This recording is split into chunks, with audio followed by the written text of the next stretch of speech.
El capítulo número 5 del libro de Daniel, verso 1, dice: El rey Belsasar hizo un gran banquete a 1000 de sus príncipes y en presencia de los 1000 bebía vino. Belsasar, con el gusto del vino, mandó que trajesen los vasos de oro y de plata que Nabucodonosor su padre había traído del templo de Jerusalén para que bebiesen en ellos el rey y sus grandes, sus mujeres y sus concubinas. Entonces fueron traídos los vasos de oro que habían traído del templo de la casa de Dios que estaba en Jerusalén, y bebieron ellos, el rey y sus príncipes, sus mujeres y sus concubinas. Bebieron vino y alabaron a los dioses de oro, de plata, de bronce, de hierro, de madera y de piedra. En aquella misma hora aparecieron los dedos de una mano que escribía delante del candelero sobre lo encalado de la pared del palacio real, y el rey veía la mano que escribía. Entonces el rey palideció, sus pensamientos lo turbaron, se debilitaron sus lomos y sus rodillas daban la una contra la otra. El rey gritó en alta voz que hiciesen venir magos, caldeos y adivinos. Y dijo el rey a los sabios de Babilonia: cualquiera que lea esta escritura y me muestre su interpretación será vestido de púrpura y un collar de oro llevará en su cuello y será el tercer señor en el reino. Entonces fueron introducidos todos los sabios del rey, pero no pudieron leer la escritura ni mostrar al rey su interpretación. Entonces el rey Belsasar se turbó sobremanera, palideció y sus príncipes estaban perplejos. La reina, por las palabras del rey y de sus príncipes, entró a la sala del banquete y dijo: Rey, vive para siempre, no te turben tus pensamientos ni palidezca tu rostro.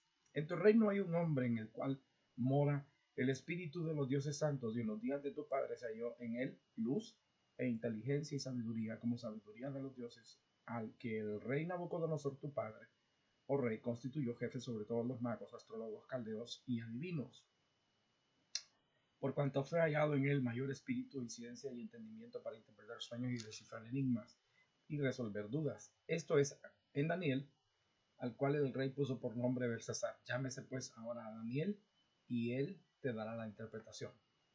Entonces Daniel fue traído delante del rey, y dijo el rey a Daniel: ¿Eres tú aquel Daniel de los hijos de la cautividad de Judá, que mi padre trajo de Judea? Yo he oído de ti que el espíritu de los dioses santos está en ti, y que en ti se halló luz, entendimiento y mayor sabiduría. Y ahora fueron traídos delante de mí sabios astrólogos para que leyesen esta escritura y me diesen su interpretación, pero no han podido mostrarme la interpretación del asunto.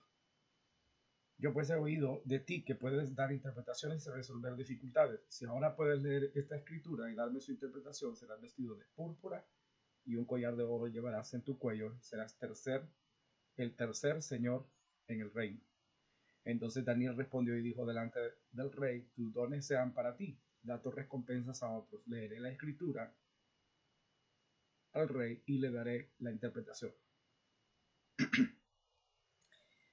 El pasaje en cuestión realmente nos habla acerca del rey Belsasar, que en realidad aquí no es necesariamente el hijo de Nabucodonosor, sino es su nieto, es el hijo de su hijo.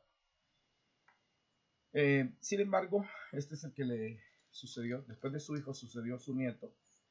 Y aquí se dice claramente que él cometió unas faltas bastante graves, como fue la de hacer este banquete con 1000 de sus príncipes, y en presencia de los 1000 bebía vino, y con el gusto del vino mandó que trajesen los vasos de oro y de plata que Nabucodonosor había traído del templo de Jerusalén para que bebiesen en ellos el rey, sus grandes, sus mujeres y sus concubinas.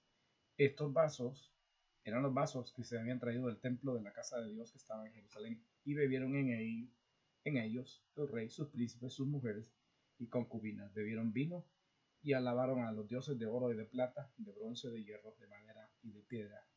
Y es ahí donde aparece una mano que empieza a escribir algo, y de inmediato, al observar el rey que lo que estaba siendo escrito, inmediatamente palideció. Sus piernas, sus rodillas daban la una con la otra. Realmente él estaba sufriendo un colapso en ese momento. Así es que su mujer, la mujer del rey, inmediatamente se acuerda de un personaje que había sido prominente en la época de su abuelo o de su padre Nabucodonosor, y este que resolvía algunos enigmas, el famoso sueño que había turbado al rey Nabucodonosor. donde se mostraban los imperios mundiales que habían de sucederse después del imperio babilónico, y luego el otro sueño relacionado con un juicio particular que el Señor había de dar a este rey hasta que este rey reconociera que todo lo había recibido del cielo. Aquí hay un caso eh, interesante acerca de lo que es la justicia retributiva o la justicia divina, porque en realidad la, generalmente se tiene la idea equivocada de que Dios en realidad hizo el mundo y ha dejado que el mundo siga su propio curso, como si no existiese. Pero en realidad notamos que Dios siempre está a cargo de el mundo, no solo le ha impuesto sus propias leyes, sino que está precisamente haciendo justicia. Él es el juez de la tierra y él hace lo que es justo. Entonces, lo que aprendemos acá es lo siguiente. Nosotros hemos sido creados por Dios. Somos hechos a su imagen y su semejanza, según lo dice Génesis capítulo 1, verso 26. Esto significa que Dios nos ha puesto en condiciones inmejorables, en condiciones suficientemente equilibradas para que el ser humano viva en la tierra. El propósito de Dios en realidad es vivir con los hombres, tener una relación con ellos. Pero cuando el ser humano se separa, sigue su propio camino. Ahora, lo correcto debería ser que la criatura honrara a su creador, que le reconociera, que fuera agradecido, que pudiera reconocer que todo don perfecto, toda buena dádiva, toda bendición que recibe, le desciende del Padre de las Luces, de donde nos viene todo don perfecto. Cuando esta gratitud no aparece en el ser humano, cuando el ser humano se centra en sí mismo, gira en torno a su propia existencia, cree que las cosas giran en torno a su propia vida como centro, es cuando se da este egoísmo, se da este egocentrismo que tan dañino ha sido. Dios nos ha creado y es bastante difícil debido a la existencia misma del ser humano que el ser humano haya echado a Dios de su propia creación, que le haya sacado de su mente, que le haya sacado de su vida, que quiera incluso no agradecerle, sino deshonrarle e insultarle. Y esto fue lo que pasó con Belsasar. Belsasar hizo un festín, una orgía, donde bebía con más de 1000 príncipes, con sus concubinas, con sus mujeres. Y no contento con eso, mandó a traer los vasos de oro y de plata del templo de Dios en Jerusalén. Es decir, los que su padre había traído y los tenía embodegados, él los mandó a traer. Llenaron sus copas de vino y alabaron a dioses hechos por manos de hombres. Y es aquí donde aparece una mano en lo encalado de la pared. Se imagina usted el asombro y el colapso que inmediatamente aquel hombre tiene, porque se le fueron los colores. Aquí dice la Biblia que palideció. Sus rodillas daban la una con la otra. El hombre estaba a punto de desmayarse. Mandó a traer a sus hombres sabios, a sus adivinos y a sus astrólogos, y ninguno pudo leer la escritura ni interpretar. En eso, la mujer del rey le dice: hay un hombre prominente que en los días de tu padre o de tu abuelo, Nabucodonosor, en él se halló mayor luz, entendimiento e inteligencia para descifrar enigmas. A lo mejor él puede interpretarte y leerte la escritura. El rey Belsasar, que estaba casi colapsado y casi presintiendo que aquello no era un buen indicio de algo bueno, lo manda a traer. Y cuando llega Daniel, precisamente es el mismo Daniel, el Daniel de los días de su padre, de su abuelo. Y cuando el rey le ofrece recompensarle por leer la escritura, Daniel le responde: tus dones sean para ti, tus recompensas da a otros. Leeré la escritura al rey y le daré su interpretación. Y esas palabras escritas en un idioma que él no conocía, le explica a Daniel lo siguiente: el Altísimo Dios, oh Rey, dio a Nabucodonosor tu padre el reino y la grandeza, la gloria y la majestad.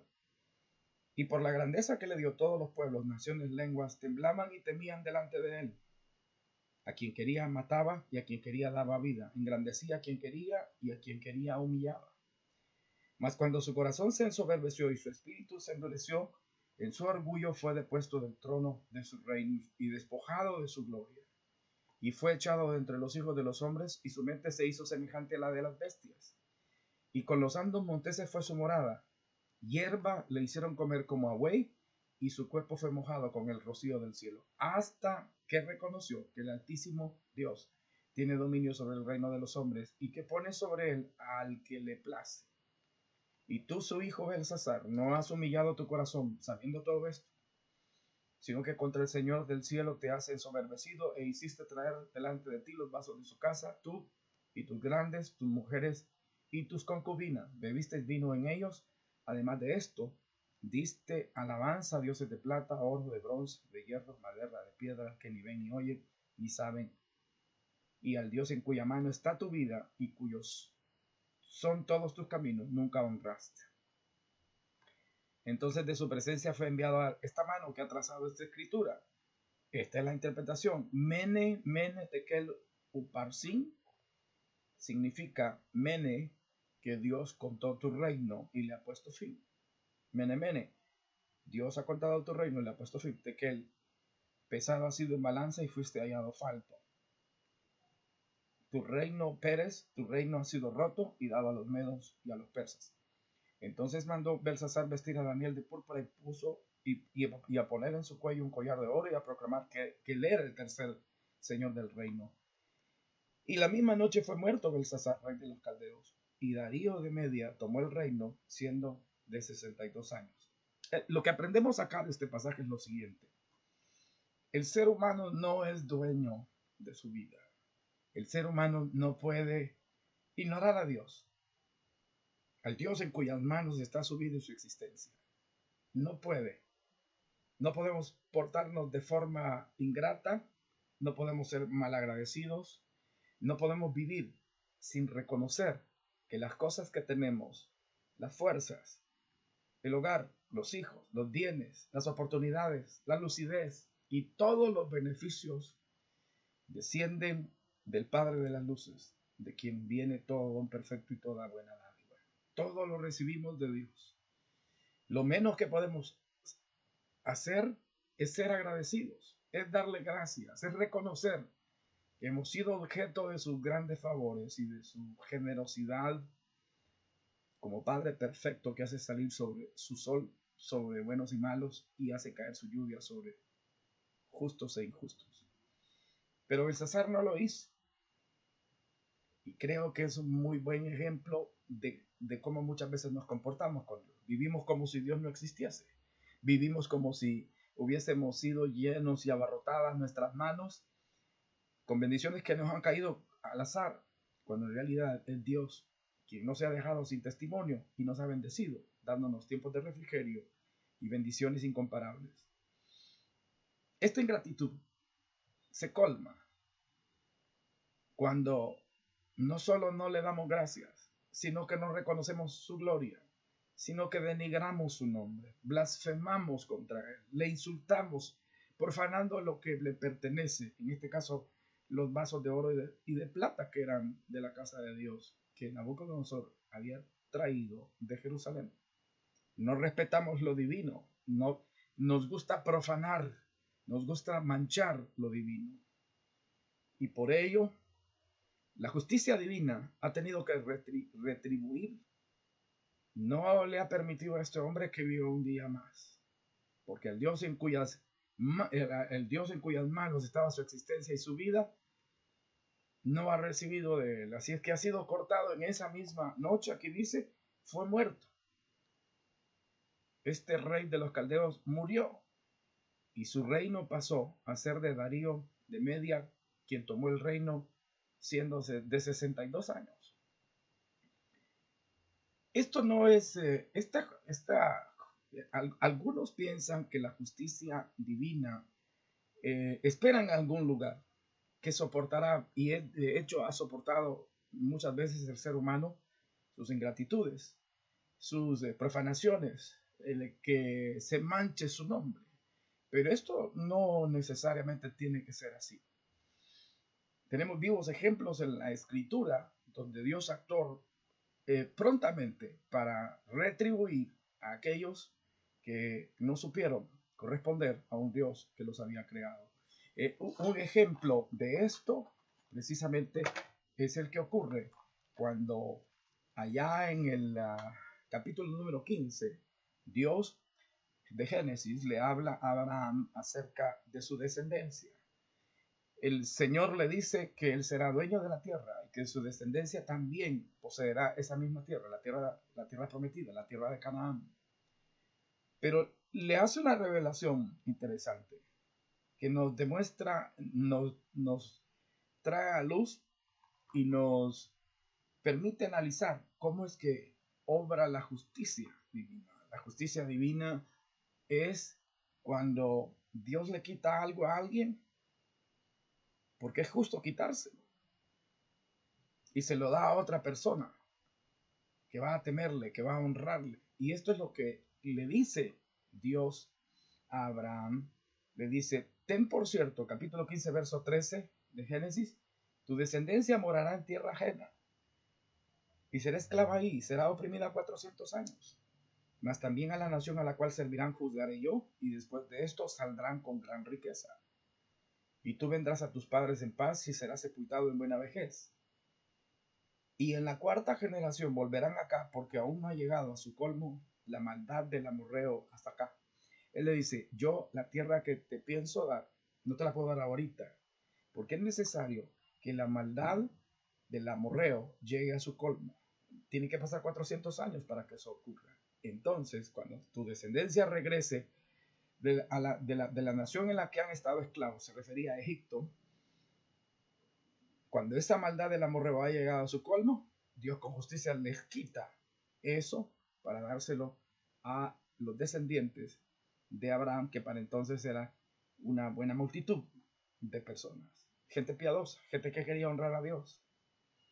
Dios se reserva el derecho de bendecir al ser humano cuando el ser humano le honra, cuando el ser humano es agradecido, cuando el ser humano reconoce el origen y la fuente de sus bendiciones. Pero cuando el ser humano es ingrato, Dios lo juzga. No espera el juicio final. No, ya ahora en la tierra. Le quita las cosas y se las da a quien honre a Dios. Y eso fue lo que Dios le dijo a Abraham que iba a hacer con su descendencia. Iba a juzgar a Egipto, pero además el colmo de la maldad del amorreo iba a llegar a su colmo. Y entonces con propiedad Dios le quita a este para darle al pueblo que él ha escogido. El otro ejemplo maravilloso es cuando se relata la muerte de los hijos de Jeroboam, o de Gedeón, mejor dicho. Abimelech manda matar a sus 70 hermanos y él asume el reino cometiendo un acto injusto. Y es entonces cuando un sobreviviente le dice, capítulo 9 de Jueces, verso 19, si con verdad y con integridad habéis procedido hoy con Jeroboam y con su casa, le dice a los de Siquem, que gocéis de Abimelech y él goce de vosotros. Y si no, fuego salga de Abimelech que consuma a los de Siquem y a la casa de Milo. Y fuego salga de los de Siquem y de la casa de Milo que consuma a Abimelech. Y escapó Jotam y huyó y se fue a Beer, y ahí se estuvo por miedo a Abimelech su hermano.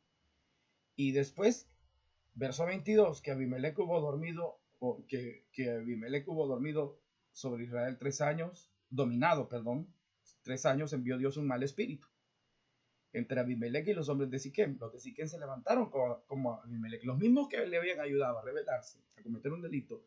Ahora Dios les envía un espíritu, un mal espíritu, para juzgar la maldad, para que la maldad, la violencia hecha, aquí dice el verso 24, hecha a los hijos de Jerobal y la sangre de ellos que él había derramado recayera sobre Abimelech su hermano que los mató y sobre los hombres de Siquén que fortalecieron las manos de él para matar a sus hermanos. Los puso los unos con los otros. Y aquí dice claramente que él quería sofocar una rebelión. Y entonces la gente que se había rebelado se fue a una ciudad fortificada en Tebes. En el capítulo 9 dice que Abimelech vino y combatió esta torre y llegó hasta la puerta de la torre para prenderle fuego. Mas una mujer dejó caer un pedazo de una rueda de molino sobre la cabeza de Abimelech y le rompió el cráneo. Entonces llamó apresuradamente a su escudero y le dijo: saca tu espada y mátame para que no se diga de mí, una mujer lo mató, y su escudero le atravesó y murió.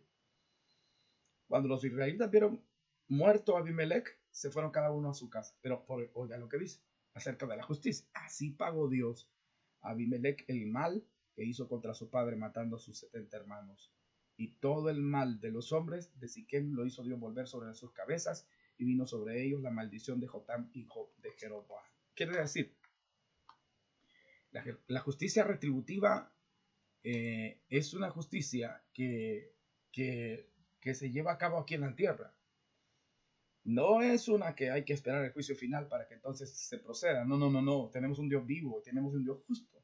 Y aquí mismo, en la tierra, se le paga a cada uno el mal que hace. Nosotros tenemos una oportunidad, y es que podemos conocer al Hijo de Dios.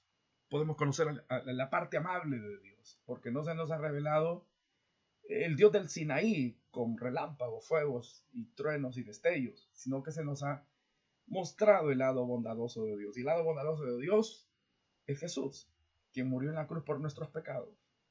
Pero no creamos que si le pagamos a Dios con ingratitud, si no reconocemos sus dones, si no reconocemos sus bendiciones, si nos portamos soberbios y creemos que todo es producto de nuestra propia fuerza, de nuestra propia lucidez, de nuestro propio ingenio, nos engañaremos.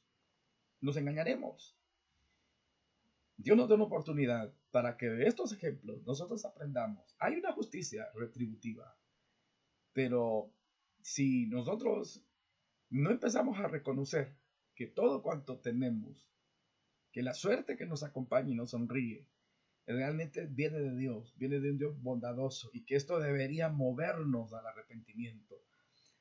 Si no reconocemos que Jesús es el Cordero de Dios, que ha venido a morir a la cruz por nuestros pecados, que necesitamos un Señor y un Salvador, que necesitamos una relación con Dios, que necesitamos temer a Dios, que necesitamos ser agradecidos, que necesitamos vivir, pero no vivir echando tras nuestras espaldas a Dios, sino que reconocerle. Hay mucha gente que hoy quiere vivir como si Dios no existiera. No quieren ver a Dios. Y alguien ha dicho que no hay peor ciego que el que no quiere ver. Necesitamos, para no ser cortados de la tierra, aprovechar la misericordia que Dios nos ofrece. Porque la paga del pecado es la muerte, mas la dádiva en Dios, en Jesucristo, es vida eterna. Dios quiere que nosotros nos arrepintamos, no quiere la muerte del que muere. Lo que Dios quiere es que nos arrepintamos y nos volvamos a Dios, el cual será amplio en perdonar y en lavar nuestras injusticias, para que aprendamos a ser agradecidos, para que aprendamos que todo no necesariamente es todo producto y fruto de nuestro sudor y de nuestro ingenio, sino que ha habido bendición, ha habido ¿qué? Ha habido una bendición. Han habido bendiciones que están sobre nuestra lucidez, nuestra casa, nuestro carro, nuestros bienes, nuestros recursos, todo viene de Dios. No enojemos a Dios, reconozcámosle, de Él venimos. No le tratemos mal, no lo insultemos, no blasfememos, no profanemos las cosas que pertenecen al Señor. Reconozcámosle en nuestros caminos, reconozcamos la necesidad que tenemos de Jesucristo, reconozcamos que nuestro pecado es tan grande que Jesús ha tenido que pagar un altísimo precio. Hoy es una oportunidad para que no nos pase lo que le pasó a Belsasar, que Dios tuvo que cortarlo porque fue incapaz de aprender de los errores de su abuelo Nabucodonosor y fue incapaz de reconocer que él mismo seguía los mismos pasos, la misma soberbia, la misma falta de humildad y que por ello, por profanar las cosas divinas, ha tenido Dios que cortarlo y que las bendiciones realmente inmerecidas que recibimos deberían guiarnos al arrepentimiento. Esa generosidad, esa benignidad, esa longanimidad, esa paciencia que Dios tiene con el ser humano, no es sino el deseo de Dios que nos arrepintamos y le reconozcamos, porque Él es el Dios de amor que envió a su Hijo, que espera que no sea menospreciado, que espera, el Salmo 2 dice, besad al Hijo, honrad al Hijo, no sea que se inflame, que se enoje en el camino. Y es algo serio, deshonrar a Dios, vivir como si Él no existiera, cuando Él nos ha dejado suficientes testimonios. Yo espero que la justicia retributiva no te alcance a ti, sino que mientras estás vivo, ahora mismo, reconoce que todo lo que tienes lo has recibido porque Dios es bueno y dale la gloria a Él y vive para Él, porque no hay nada mejor que reconocer que Él es generoso, bondadoso y que quiere que le conozcamos. Oremos al Señor. Padre nuestro, que estás en los cielos, te damos gracias, porque tú eres bueno, porque tú eres grande. Permítenos reconocer que nos has amado en Jesucristo, que has enviado el precio de nuestra redención, que la cruz es la demostración del amor que nos tienes. Perdona nuestras ingratitudes, perdona nuestra falta de reconocimiento de que todas las bendiciones tienen como origen el Padre de las luces, que no cambia y que nos ha alcanzado, porque tú quieres que te conozcamos. Ayúdanos, te pedimos perdón, nos arrepentimos y recibimos a Jesús como Señor y como Salvador, como la necesidad más gloriosa, más prioritaria en nuestra vida. Ayúdanos a vivir temiéndote, Padre, en el nombre de Jesús. Queridos amigos y amigas, hermanos y hermanas, Dios les bendiga. Nos veremos en otra ocasión para estudiar la palabra del Señor. Adiós.